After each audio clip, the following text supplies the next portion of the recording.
Pemirsa, jadi tersangka dugaan penyalahgunaan narkoba dengan barang bukti 1 koper narkotika. Ex-Kapolres Bima Kota AKBP Didik Putra Kuncoro dipecat tidak hormat.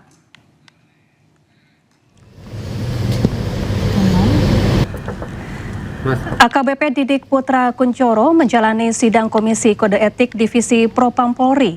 Majelis Hakim Sidang Komisi Kode Etik Profesi Polri menjatuhkan putusan pemecatan atau pemberhentian dengan tidak hormat terhadap ex-Kapolres Bima Kota AKBP Didik Putra Kuncoro.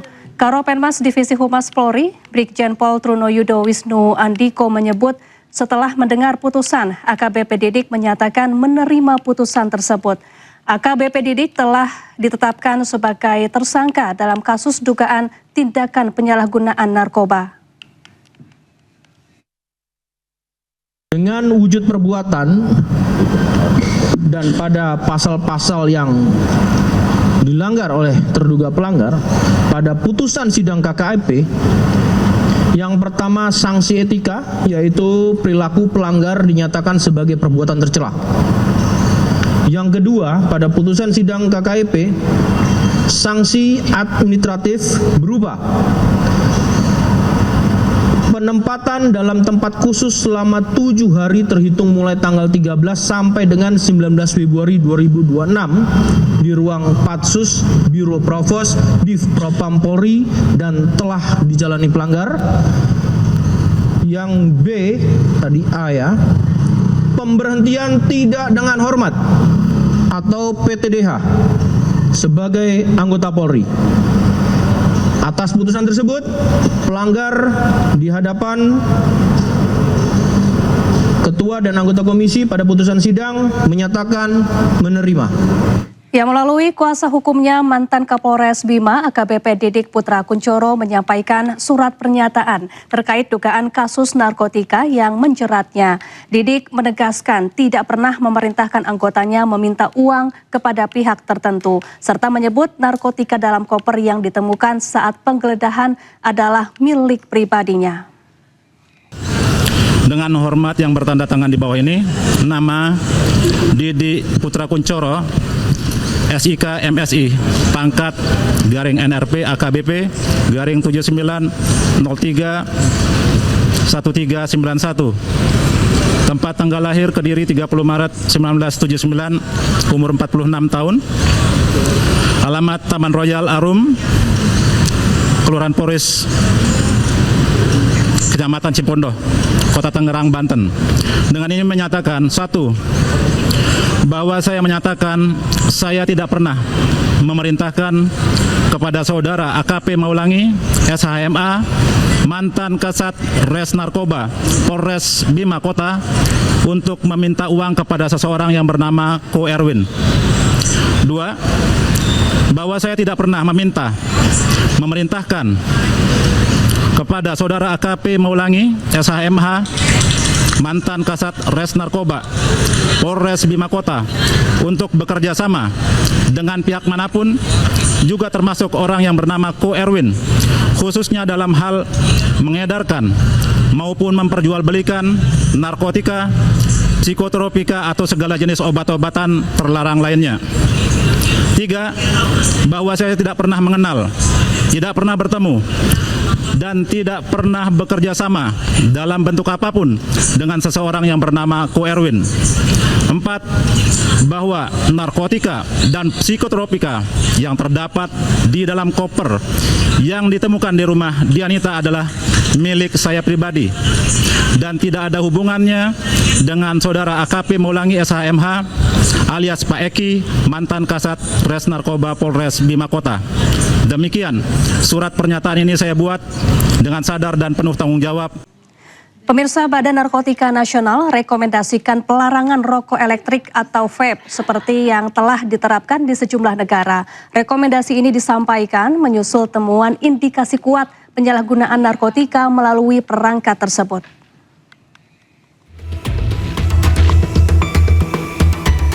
Badan Narkotika Nasional ungkap temuan terkait peredaran rokok elektrik atau vape yang mengandung zat narkotika jenis baru termasuk etomidate, obat bius cair.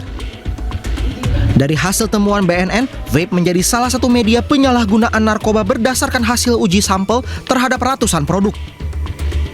Peredaran vape berisi ethomidate atau obat bius sangat berbahaya karena penggunaannya sulit terdeteksi. Terkait hal itu, BNN berencana mengajukan rekomendasi pelarangan vape secara menyeluruh. Penyalahgunaan narkoba di dalam media vape itu memang sudah dalam tahap yang sangat membahayakan. Jadi kami memang memberikan rekomendasi agar vape pada akhirnya adalah dilakukan pelarangan seperti negara-negara yang lain. Vape tanpa narkoba maupun dengan narkoba itu juga sama bahayanya. Sebelumnya, BNN telah memeriksa 438 sampel cairan vape dalam beberapa hari terakhir. Hasilnya 23,97% diantaranya positif mengandung narkoba. Dari Jakarta, Amri Narida, Jimmy Jasin, iNews melaporkan. Ya, meski mengandung zat kimia berbahaya, banyak masyarakat menyepelekan dampak negatif penggunaan rokok elektrik. Apa saja dampak negatif rokok elektrik bagi tubuh? Berikut informasinya.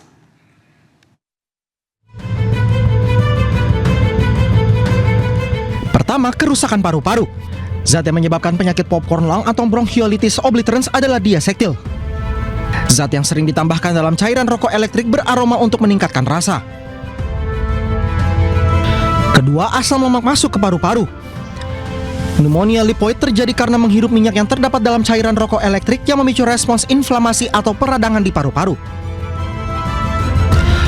Lalu ketiga, ketergantungan nikotin. Nikotin memicu pelepasan dopamin, hormon senang di otak, sehingga pengguna ingin terus menggunakannya. Keempat, pengaruhi perilaku dan kesehatan mental. Ketika seseorang kecanduan pada nikotin dan coba berhenti menggunakannya, tubuh dan otak mereka harus terbiasa untuk tidak memiliki nikotin. Hal ini dapat berdampak pada suasana hati dan perilaku seseorang. Kelima, mempengaruhi kesehatan gigi dan gusi. Paparan aerosol pada rokok elektrik dapat membuat permukaan gigi lebih rentan terhadap perkembangan bakteri. Dan keenam, risiko kanker. Meski rokok elektrik tidak mengandung tar seperti rokok konvensional, uap rokok elektrik mengandung zat kimia berbahaya yang dapat meningkatkan risiko kanker.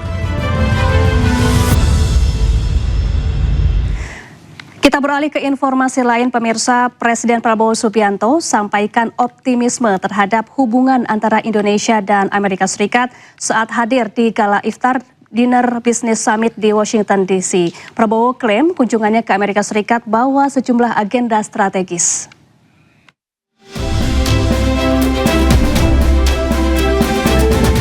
Presiden Republik Indonesia Prabowo Subianto menyampaikan keyakinannya bahwa kemitraan Indonesia dan Amerika Serikat akan semakin kuat. Hal itu disampaikan ketika Presiden Prabowo Subianto menghadiri Gala Iftar Dinner Business Summit di US Chamber of Commerce, Washington DC, Rabu malam waktu setempat. Dalam sambutannya, Prabowo menegaskan ia datang ke Washington DC untuk memenuhi undangan Presiden Amerika Serikat Donald Trump dalam pertemuan perdana Board of Peace. Selain itu, kunjungan Presiden Prabowo ke Amerika Serikat bertujuan untuk menuntaskan perjanjian perdagangan besar yang telah dinegosiasikan intens selama beberapa bulan terakhir. I'm pleased to be here in Washington, D.C. I've been invited by the President of the United States to be in the first, I think, official meeting of the Board of Peace, which was established to try to follow through on the ceasefire agreements in Gaza and to work towards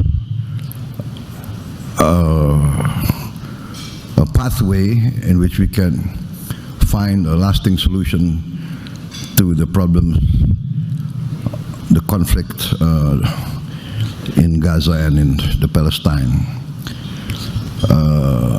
Meeting that I attend, and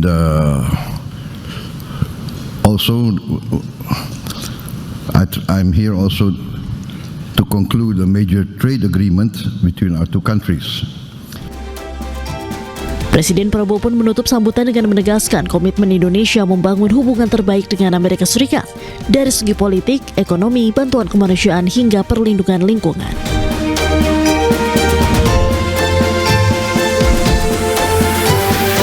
Ya, Presiden Prabowo menegaskan peran sentral Indonesia dalam upaya mewujudkan perdamaian di Gaza, Palestina. Prabowo menyampaikan sejumlah poin dalam pidatonya di KTT Dewan Perdamaian di Washington DC, Amerika Serikat. Distinguished delegates, Indonesia, from the first day that we studied President Trump's 20-point plan, we completely agree and we are fully committed to this plan, and that is why we joined the Board of Peace. We are committed to its success. We know there will be a lot of obstacles, there will be a lot of difficulties, but we are very optimistic with the leadership of President Trump. This vision of real peace will be achieved. There will be problems, but we will prevail. We will achieve our dream of peace in Palestine, peace, a lasting and peaceful solution for the Palestinian problem and in Gaza. The achievements of the ceasefire is real.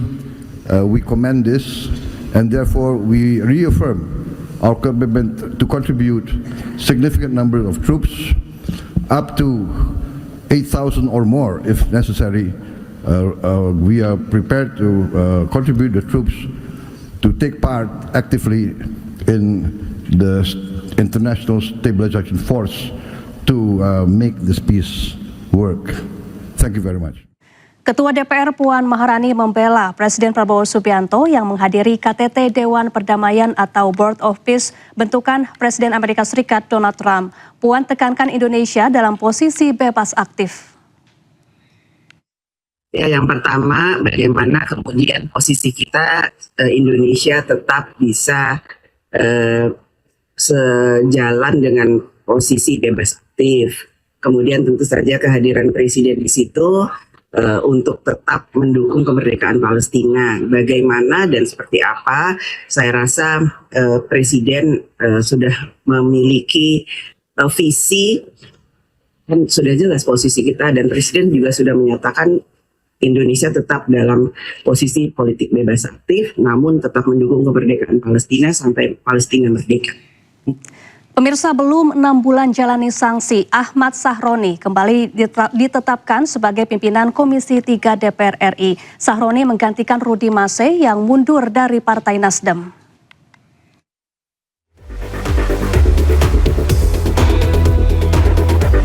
Setelah sempat dicopot dari jabatannya usai pernyataannya yang kontroversial, Ahmad Sahroni kembali jadi pimpinan Komisi 3 DPR. Ahmad Sahroni dilantik sebagai Wakil Ketua Komisi 3 DPR bidang Hukum, HAM, dan Keamanan. DPR RI menetapkan Ahmad Sahroni sebagai Wakil Ketua Komisi 3 DPR RI, menggantikan posisi Rusdi Mase yang resmi mengundurkan diri dari Partai Nasdem dan DPR RI. Pak Ketua dan teman-teman, rasanya aneh kalau kenalan lagi ya. Dan terima kasih buat pimpinan MKD yang telah menyidangkan saya. Dan mudah-mudahan saya menjadi lebih baik ke depannya. Terima kasih. Sebelumnya, Mahkamah Kehormatan Dewan menjatuhkan sanksi kepada Sahroni berupa penonaktifan sebagai anggota DPR selama 6 bulan sejak November 2025. Tim Liputan iNews melaporkan. Pemirsa, ex tersangka kasus fitnah ijazah Jokowi, Egy Sujana dan Damai Harilubis melaporkan Ahmad Hozinuddin ke Polda Metro Jaya. Egy mengaku tersinggung dituding pengkhianat oleh Roy Suryo karena menemui Jokowi di Solo.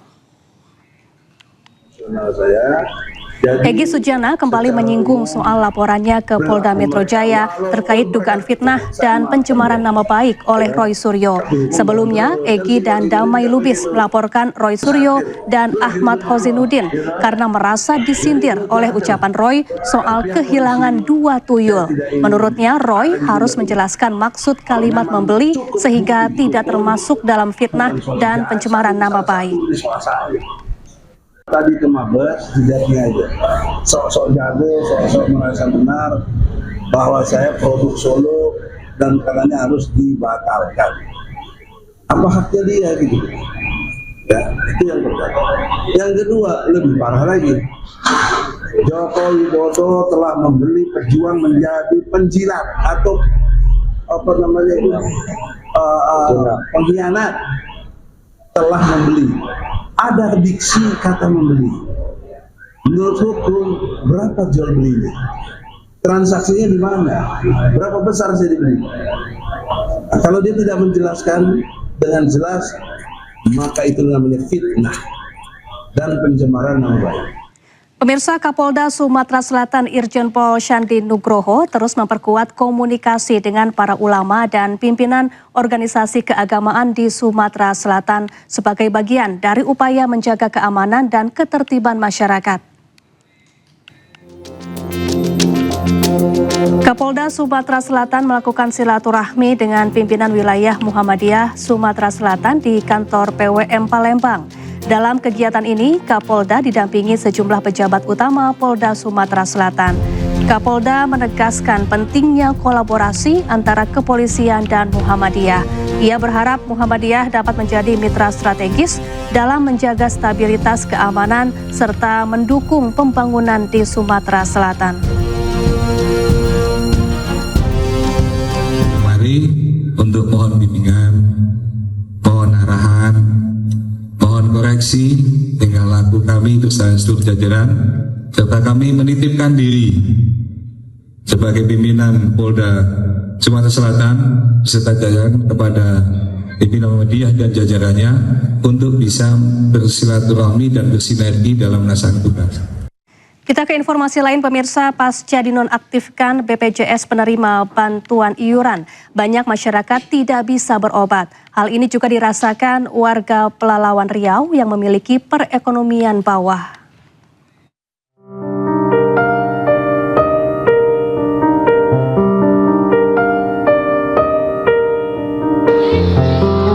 Puluhan ribu warga Pelalawan yang tidak mampu kesulitan berobat ke rumah sakit.